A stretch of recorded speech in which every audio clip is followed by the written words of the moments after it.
आज हम लोग वादी, संवादी, अनुवादी और विवादी स्वरों के बारे में पढ़ेंगे।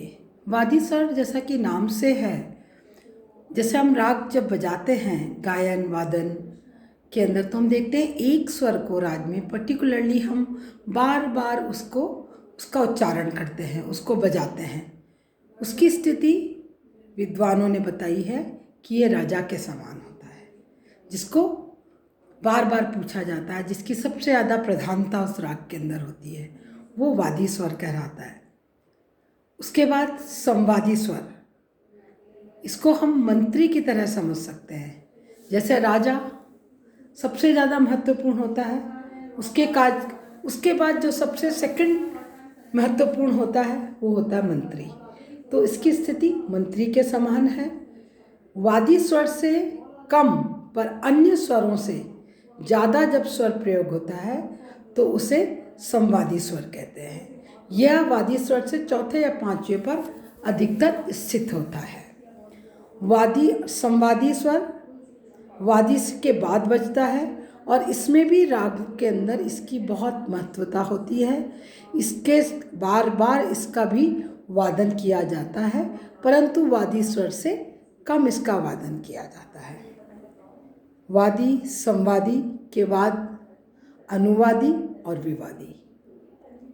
अनुवादी स्वर सेवक के समान है, अर्थात हम राग के अंदर हैं और उस राग में 7 स्वर हैं और एक स्वर हो गया हमारा वादी, जैसे यमन में हम ले रहे हैं, और दूसरा स्वर हो गया संवादी, मंत्री के समान, सर्वाधिक लगने वाला स्वर, मंत्री के समान। उसके बाद जो बचने वाले अन्य स्वर हैं उनको संवादी स्वर कहते हैं। सेवक के समान जो स्वर होता है, सेवक के समान जो स्वर होते हैं तो वह अन्य लगने वाले वादी संवादी को छोड़ के शेष जो स्वर होते हैं उनको हम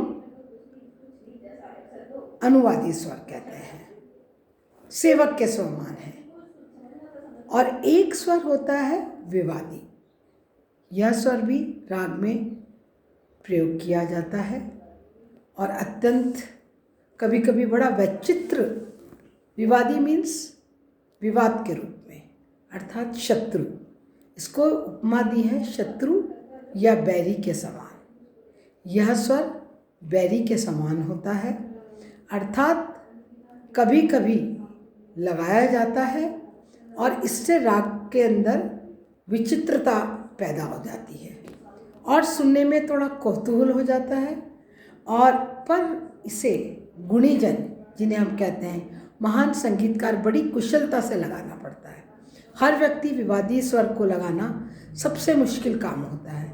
जैसे राग यमन लें, उसके अंदर जब दोनों गंधार हैं उसमें कभी कभी मध्यम शुद्ध भी लगा देते हैं।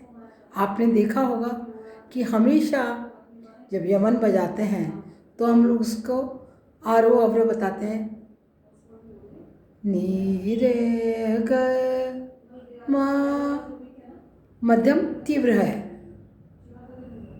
तो हम देखते हैं ये संपूर्ण राग है, सारे ग म प ध नि सा, मध्यम तीव्र लगता है हमेशा। गंधार इसके अंदर एक अति महत्वपूर्ण स्वर है, पर जब दोनों गंधारों के बीच में विवादी के रूप में कभी कभी अगर शुद्ध मध्यम का प्रयोग किया जाता है तो उस समय इसको विवादी स्वर कहा जाता है।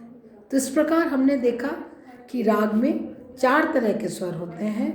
वादी अर्थात राजा, सबसे प्रमुख लगने वाला स्वर।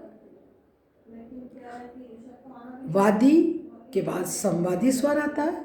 संवादी स्वर वह स्वर है जो रादी के बाद वाला प्रमुख स्वर होता है।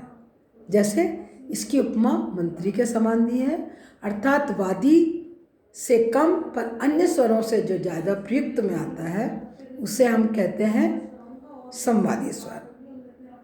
अनुवादी वह स्वर हैं जो वादी संवादी के अलावा जो अन्य स्वर होते हैं उन्हें हम अनुवादी स्वर कहते हैं और इसकी उपमा सेवक के समान मानी गई है।